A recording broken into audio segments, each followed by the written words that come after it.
এই যুবক, তোমরা কি জান্নাতে যেতে চাও? যুবকদের বলছে, জান্নাতে যেতে চাও? চাও কি চাও না? আজকে 10টা কাজ যুবকদেরকে আমি বলে যাই, এই 10টা কাজ তোমার মধ্যে আছে নাকি নেই। যদি এই 10টা কাজ তোমার মধ্যে থাকে তাহলে তুমি জাহান্নামী, তুমি জাহান্নামে যাবে। আর এই 10টা কাজ যদি তুমি বর্জন করতে পারো তাহলে জানতে হবে এই 10টা কাজ আমার মধ্যে নাই, তোমার মধ্যে নেই, তার মানে তুমি প্রকৃতপক্ষেই মুমিন। ঠিক কিনা ভাইরা আমার? যেই দলেরই হোক, যুব দল, যুবলীগ, ছাত্রলীগ, সবাই তো যুবক নাকি? সবাই তো যুবক, একটু মধ্যবয়স্ক কেউ কেউ আছে। কিন্তু কথা হচ্ছে এই হাদিসগুলো, এই কথাগুলো সবার জন্য, সব যুবকদের জন্য, যে দলেরই হোক। কি 1 নাম্বার কাজ? যুবক তুমি মনোযোগ দাও। 1 নাম্বার বিষয়, তুমি কোন নারীকে যৌনতার দৃষ্টিতে দেখো কিনা, 1 নাম্বার। 2 নাম্বার, যুবক তুমি তোমার ভাবে, তুমি তোমার কাজিনদেরকে তাদের সাথে পর্দায় চলার চেষ্টা আছে কিনা নাই। অনেক যুবকরা ভাবিদের সামনে পর্দা করে না, ঠিক কিনা? 3 নাম্বার, বন্ধুদের সাথে যৌন সম্পর্ক, হাসি ঠাট্টা ইত্যাদি তুমি করো কিনা। 4 নাম্বার, তুমি কি নাটক, সিরিয়াল, অশ্লীল কোনো কিছু ইউটিউবে, টেলিভিশনে অথবা সিনেমা হলে দেখো কিনা। 5 নাম্বার, তুমি কি অবৈধ উপন্যাস এবং প্রেম, যেগুলো তোমার মধ্যে খারাপই জন্ম দেয়, এগুলো পড়ো কিনা। 6 নাম্বার, এই যুবক তুমি গোপনে প্রেম করে গার্লফ্রেন্ড অথবা বয়ফ্রেন্ডের সাথে, ছেলে হলে গার্লফ্রেন্ড, মেয়ে হলে বয়ফ্রেন্ড, এদের সঙ্গে নির্জনে একাকিত্ব অবলম্বন করে সময় যাপন করো কিনা। 7 নাম্বার, তুমি কি হিন্দি, ইংরেজি অথবা ফক মিউজিক, এই ধরনের কোনো অবৈধ মিউজিকের সাথে সম্পৃক্ত কিনা। 8 নাম্বার, তুমি কি পর্ন দেখো।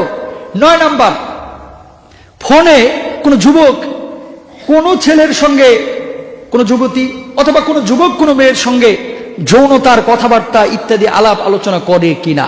এটা বর্তমান সময়ে কিন্তু অনেক বড় একটা রোগ।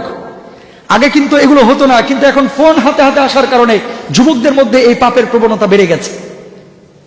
প্রিয় ভাইরা, আবার যুবক ভাইরা, তুমি কি ইসলাম বিরোধী, কোরআন বিরোধী, সুন্নাহ বিরোধী কোনো কাজের সাথে যুক্ত আছো কিনা। খুব মনোযোগ দিয়ে এবার শুনেন। যুবক, আপনি যে 10টি কাজ করছেন, এই কাজগুলো ইমাম আবু হানিফা রহিমাহুল্লাহর ওস্তাদ আতা ইবনে রাবাহ রহিমাহুল্লাহ তিনি বলছেন, মানুষ যখন পাপ করে, দরজা লাগিয়ে হোক গোপনে হোক, তখন মনে করে কেউ দেখছে না, সব কিছু বন্ধ হয়ে গেছে, কিন্তু একটা দরজা অথবা একটা জানালা উন্মুক্ত হয়ে গেছে, যেই দরজা এবং জানালা দিয়ে আল্লাহ সুবহানাহু ওয়া তাআলা তিনি দেখার জন্য উন্মুক্ত করে রেখে দিয়েছেন। আল্লাহর কুদরতি জানালা, সুবহানাল্লাহ বলেন। প্রিয় বন্ধুরা আমার, এই জন্য যুবকদেরকে বিশেষভাবে বলি, জান্নাতে যদি যেতে চান, এই 10টি কাজ, যেই 10টি কাজ নেগেটিভলি, নেতিবাচক ভাবে আপনাদের সামনে উপস্থাপন করলাম, এই কাজগুলো আপনারা বর্জন করতে হবে, ঠিক কিনা। আল্লাহ নবী, বিশ্ব নবী সাল্লাল্লাহু আলাইহি ওয়াসাল্লাম বলছেন, ফাল আইনানা জিনাহুমান নাযার, চোখের জিনা হচ্ছে, 2 চোখের জিনা হচ্ছে খারাপ কোনো কিছু দেখা। আল্লাহর নবী বললেন, ওয়াল উযুনানি জিনাহুমাল ইসতিমা, 2 কানের জিনা হচ্ছে খারাপ কিছু শ্রবণ করা। ওয়াল ইয়াদু জিনাহাল বাজ, এই হাতের জিনা হচ্ছে খারাপ কোনো কিছু স্পর্শ করা। ওয়ার রিজলু জিনাহাল খতা, আল্লাহর নবী বলছেন, পায়ের জিনা হচ্ছে খারাপ কোনো কাজ সংগঠিত করার জন্য যাওয়া। সুতরাং কোন যুবক যদি এই সমস্ত বিষয়ে আবদ্ধ হয়ে যায়, তাহলে ওই যুবক কিয়ামতের ময়দানে আল্লাহ রাব্বুল আলামিনের প্রদত্ত শাস্তি পেয়ে তারপরে জান্নাতে যাবে।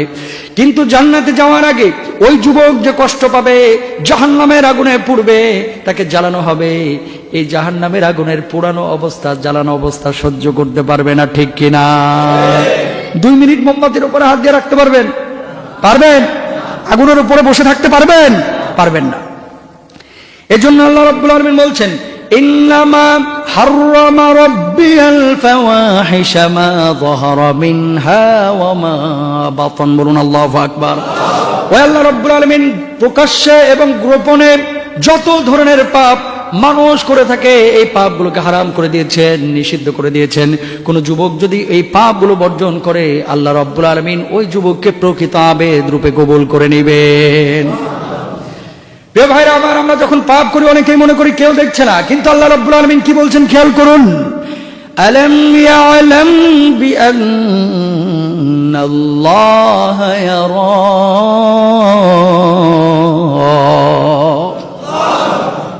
দেখে না, কিন্তু একমাত্র আল্লাহ রাব্বুল আলামিন দেখেন। ইয়ালামু খাইনাতাল আ'ইন ওয়া মা তুখফিস সুদূর। আপনি চোখে দেখতে পান না, আপনি আড়ালে গুনাহ করছেন, গোপনে গুনাহ করছেন, আপনার অন্তরের মধ্যে কি রয়েছে কেউ জানে না, সব কিছু জানেন একমাত্র আমার আল্লাহ। ঠিক না?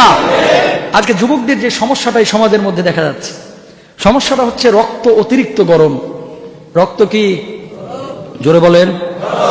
রক্ত অতিরিক্ত গরম। বাড়িতে বাপেরই পাত্তা দিতে চায় না, মারে পাত্তা দিতে চায় না, রাস্তায় এসে মুরব্বীদের পাত্তা কেমনে দেয়। কষ্ট লাগে ভাইরা আমার। বয়স হবে 30, 32, 28, 26, 25, অথচ মুরব্বীদেরকে তুই তুকার করে মুখ খারাপ করে অকথ্য ভাষায় গালমন্দ করে, এরকম আছে না? যুবক, তোমার মতো যুবক কিন্তু ওই মুরব্বীগুলো ছিল, ঠিক কিনা? আজকে তারা বার্ধক্যে উপনীত হয়েছে, তুমি একদিন বার্ধক্যে উপনীত হবে। কামা তাদিন তুদানো। তুমি আজকে এই মুরব্বীদেরকে খারাপ দৃষ্টিতে দেখবে, তুমি আজকে পাপ করবে, কালকে তুমি যখন বৃদ্ধ হবে, কালকে তোমার সাথেও এরকম খারাপ আচরণ মানুষ করবে। কথা কি ক্লিয়ার নাকি সমস্যা আছে? বুঝেন নাই ভাইরা আমার? এজন্য মাথায় রাখতে হবে।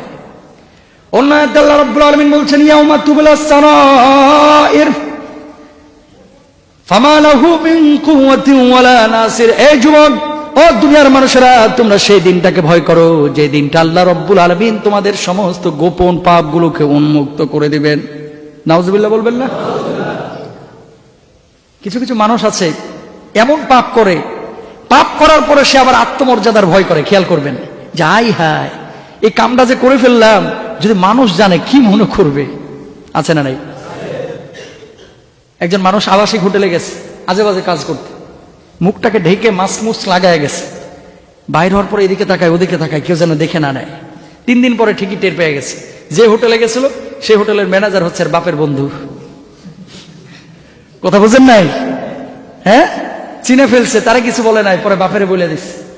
বলার পরে এখন বাপ বলতেছে, আয় হায় হায় হায় রে, আমার ছেলে এরকম কাজ করতে পারে, নাউজুবিল্লাহ মিন যালিক। ওই ছেলে যখন জানছে, বাপ তো জানা গেছে আসল ঘটনা, বাপের সামনে মুখ দেখাইতে পারবে যদি সত্যিকার অর্থে ভালো ছেলে হয়ে থাকে? আর বাপও যদি ওই মার্কা হয়ে থাকে তাহলে কথা নাই, রতনের সাথে রতন মিলে গেছে। ঠিক কিনা? আল্লাহ মাফ করুক।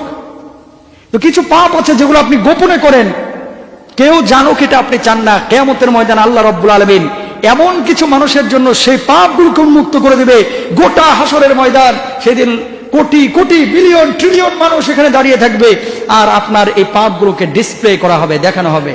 মানুষ আপনারা সুফি মনে করতো, মানুষ সেদিন বলবে, আয় হায় হায় রে, এই লোকটারে মনে করতাম এই বড় আল্লাহর ওলি পীর সাহেব, এলাকার চেয়ারম্যান, দুধে ধোয়া তুলসী পাতা, মনে করছিলাম হালুয়া, এখন দেখি কুকুরের পায়খানা। কথা বলেন না কেন? টেলিভিশনে মিডিয়ায় কিছু কিছু বুদ্ধিজীবী এমন কথা বলে, মানুষ মনে করে দাড়ি নাই কি হয়েছে, এ তো বড় আল্লাহর ওলি। বুঝেন নাই? দাড়ি নাই, মানুষ মনে করে এ তো বড় আল্লাহর ওলি। আবার ঠিকই কয়েকদিন পরে দেখা যায় বোরকা নিয়ে একটা মন্তব্য করে বসছে। কথা বলেন ঠিক কিনা?